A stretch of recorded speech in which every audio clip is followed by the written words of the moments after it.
Hello বন্ধুরা, আসসালামু আলাইকুম রহমতুল্লাহ বরকাতু। আজকে নবম দশম শ্রেণী পদার্থবিজ্ঞান আলোক প্রতিফলন অধ্যায় নিয়ে আলোচনা করতেছি।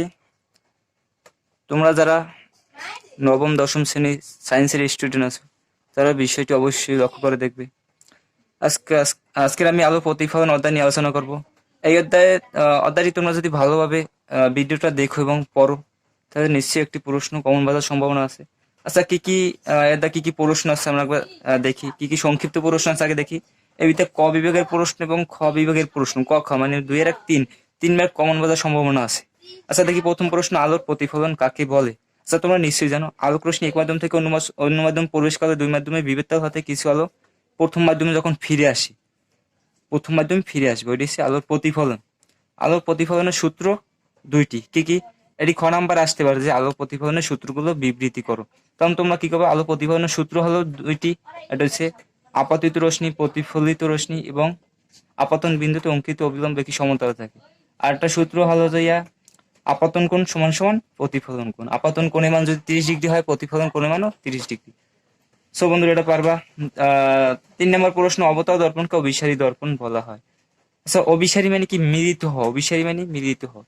অবতল দর্পণকে অভিসারী দর্পণ বলা হয় কারণ অবতল দর্পণে আপতিত আলোক রশ্মি প্রতিফলনের পর দ্বিতীয় কোনো বিন্দুতে মিলিত হবে, এজন্য অবতল দর্পণকে অভিসারী দর্পণ বলা হয়। উত্তল দর্পণকে অপসারী দর্পণ বলা হয় কেন? উত্তল দর্পণকে অপসারী দর্পণ বলা হয় কারণ উত্তল দর্পণে আপতিত আলোক রশ্মি প্রতিফলনের পর দ্বিতীয় কোনো বিন্দু থেকে আসছে বলে মনে হয়, আর এটা মিলিত হইতো আর এটা আসছে বলে মনে হবে। আচ্ছা, এজন্য উত্তল দর্পণকে অপসারী দর্পণ বলা হয়। আচ্ছা, গলীয় দর্পণের প্রতিফলক পৃষ্ঠে মধ্যবিন্দুকে মেরু বলে। আচ্ছা বন্ধুরা, এই সংখ্যাটি শিক্ষণীয়, যেমন বক্রতা কেন্দ্র, বক্রতা ব্যাসার্ধ, প্রধান অক্ষ, গৌণ অক্ষ, প্রধান ফোকাস, এটি ইম্পর্টেন্ট সংখ্যা। ফোকাস দূরত্ব ইম্পর্টেন্ট, এটি সংখ্যাটি শিখে নেবে একবার। আচ্ছা, প্রতিবিম্ব কাকে বলে? আচ্ছা, এটি তোমরা নিশ্চয়ই জানো। কোনো বিন্দু থেকে নিশ্চিত আলোক রশ্মি আপতিত হয়, প্রতিফলনের পর দ্বিতীয় কোনো বিন্দুতে মিলিত হয় বা দ্বিতীয় কোনো বিন্দু থেকে অপসারিত হচ্ছে বলে মনে হয়, তাহলে দ্বিতীয় বিন্দু থেকে প্রথম বিন্দুর প্রতিবিম্ব বলে। প্রতিবিম্ব দুই প্রকার, বাস্তব বিম্ব এবং অবাস্তব বিম্ব। বাস্তব বিম্ব এবং অবাস্তব বিম্বের মধ্যে পার্থক্য যদি আসে, তা কি করবা? যে বাস্তব বিম্ব পর্দায় ফেলা যায়, অবাস্তব বিম্ব পর্দায় ফেলা যায় না। আর সকল ধরনের আর বাস্তব বিম্ব যে অবতল দর্পণ উত্তল লেন্সে বাস্তব বিম্ব গঠিত হয়, আর এটা অবাস্তব মানে সকল লেন্স এবং দর্পণে অবাস্তব বিম্ব গঠিত হয়। তাই দুইটি পার্থক্য দিতে হবে। বিবর্ধন কাকে বলে? প্রতিবিম্বের দৈর্ঘ্য লক্ষ্যবস্তু দৈর্ঘ্যের অনুপাতকে বিবর্ধন বলে। এম দ্বারা প্রকাশ করা হয়। দর্পণের পিছনে প্রলেপ লাগানো হয় কেন? যাতে আলো আয়না ভেদ করে চলে যেতে না পারে, মানে আলোটা প্রতিফলিত হয়। তাই যদি ভালো প্রতিফলিত হয় আলো, তাই তোমার চেহারা উজ্জ্বল দেখা হবে। তাই এজন্যই আলোর দর্পণের পিছনে প্রলেপ লাগানো হয়। দর্পণে অবিলম্বভাবে আপতিত রশ্মি একই পথে ফিরে আসে কেন? কারণ অবিলম্ব খাড়া, এই অবিলম্ব বরাবর যেটা পড়বে একই মাধ্যমে ফিরে যাবে। এটি হচ্ছে নিয়ম ছাড়া এটি হচ্ছে, এটি 90 ডিগ্রি কোণে পড়বে আবার 90 ডিগ্রি কোণে উঠে যায়।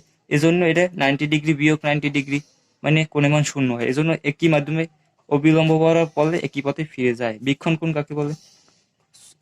চোখ কোনো বস্তুর সাথে যে কোণ উৎপন্ন করে তাকে বীক্ষণ কোণ বলে। আচ্ছা, বড় হবে। আচ্ছা দেখি পরের স্টেপে কি আছে আমাদের। এই অধ্যায় প্রয়োজনীয় সূত্র বলি। আই এফ সমান সমান 1/u প্লাস 1/b। এখানে এফ হলো ফোকাস দূরত্ব, ইউ লক্ষ্যবস্তু দূরত্ব, বি হলো প্রতিবিম্বের দূরত্ব।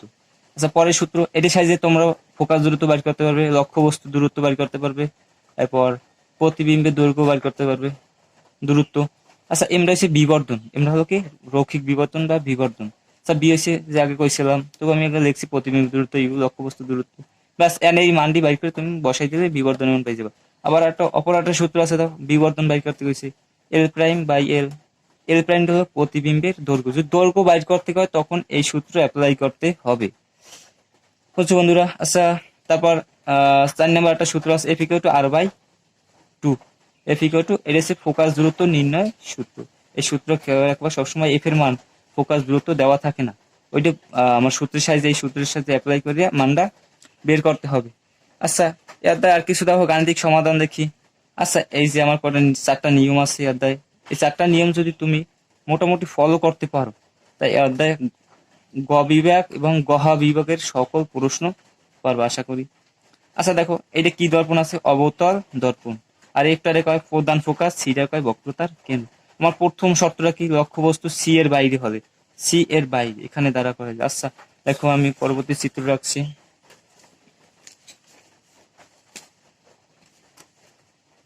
লক্ষ্য বস্তু যখন সি এর বাইরে, আচ্ছা লক্ষ্য বস্তু যখন সি এর বাইরে, তখন এখান থেকে একটা রশ্মি এই বরাবর যাই দর্পণে পড়বে।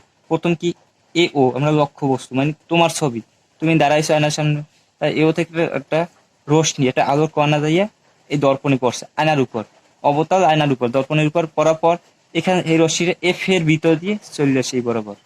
আবার দেখো, আবার এই বিন্দু থেকে আরেকটা রশ্মি এফ এর ভিতরে, এবার এফ এর ভিতর থেকে যাওয়ার পর তাও এটা এটা সমান্তরাল ভাবে উঠে যাবে। তো এটা পরস্পর এই বিন্দুতে মিলিত হয়, এই বিন্দুতে যেহেতু মিলিত হয় তাই এটা হচ্ছে প্রতিবিম্ব, এটার নাম হচ্ছে কি প্রতিবিম্ব।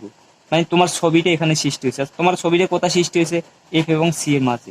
তারপর তোমার কি লিখতে হবে দেখো, প্রতিবিম্বের অবস্থান, প্রতিবিম্ব মানে কি, এইটা যেটা সৃষ্টি হয়েছে, যে বিন্দু মিলিত হয়েছে এই থেকে একটু দূরত্ব এফ এবং এফ ও সি এর মাঝে, তোমার প্রতিবিম্বর সৃষ্টি হয়েছে এফ এবং সি এর মাঝে।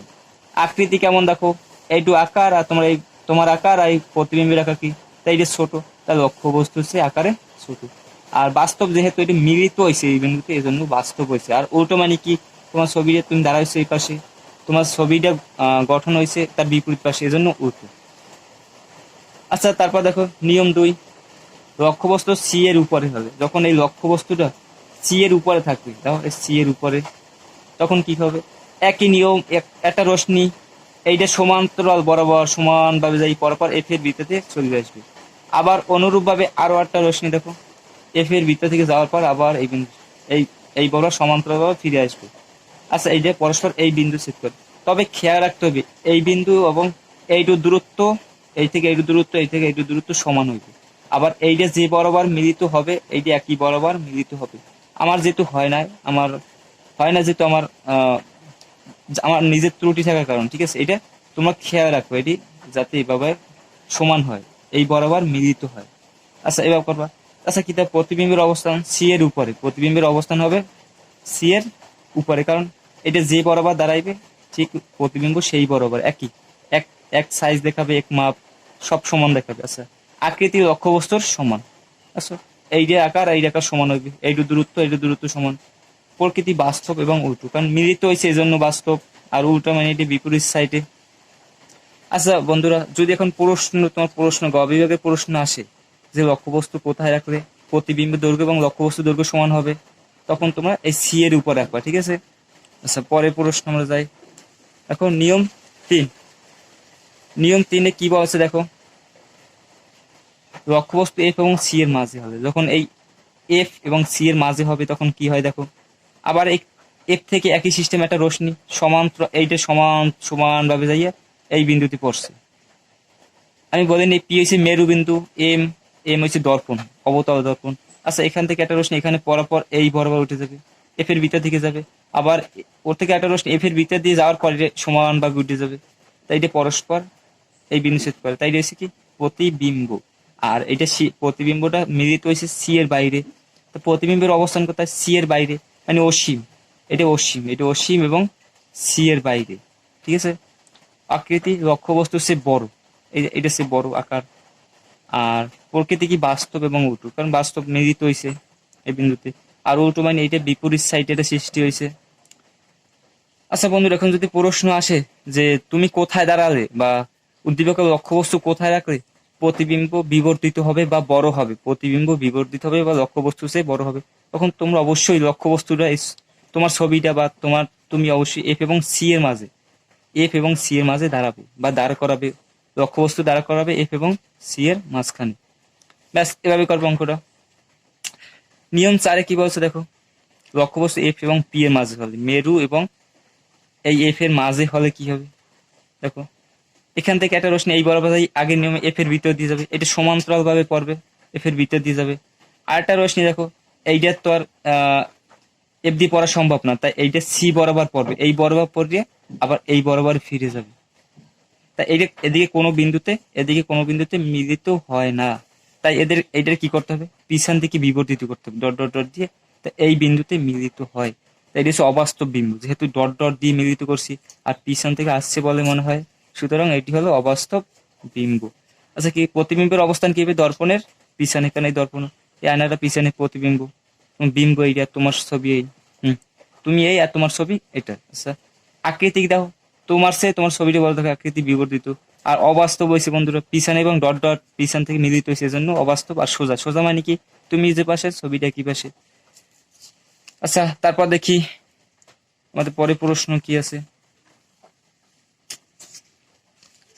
বন্ধুরা। একটা সৃজনশীল আমরা প্রশ্নের সমাধান করি দেখি। আলোর প্রতিফলন আমরা সংখ্যা পারবো।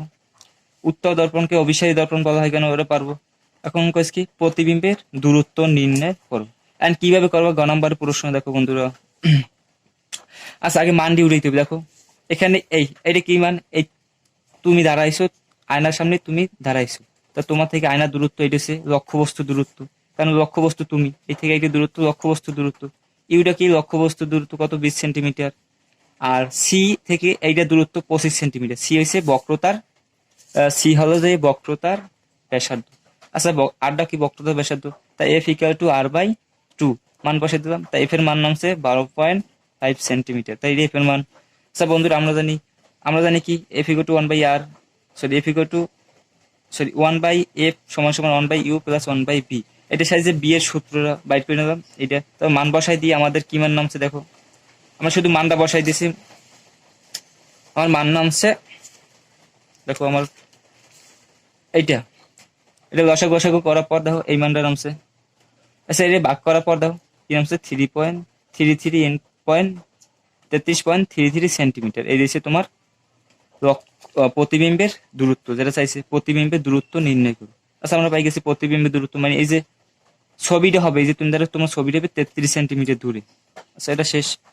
তারপর দেখো আচ্ছা বন্ধুরা দেখো এখন এইটা চাইছে, এই প্রশ্ন না চাইয়ে যদি দেখো রৈখিক বিবর্ধন নির্ণয় করতে হয়, রৈখিক বিবর্ধন আসে, তখন কিভাবে করবা। আচ্ছা তাহলে প্রথম আমাদের বি এর মানটা বাইর করতে হবে, যেহেতু আমরা বি এর মান বাইর করছি অলরেডি, তাই বি এর মান আছে। ইউ এর মান আমরা জানি, ভি এর মানও আমরা বাইর করে নিচ্ছি, ইউ এর মান জানি। তাই বিবর্ধনের সূত্র শিখেছিলাম কি তোমাদের, বিবর্ধনের সূত্র যাই হলো M equal to minus V by U. যেহেতু দূরত্ব দেওয়া আছে তাই সূত্র এইটা হবে। এটা হচ্ছে কি লক্ষ্য প্রতিবিম্বের দূরত্ব, এটা হচ্ছে লক্ষ্য বস্তুর দূরত্ব।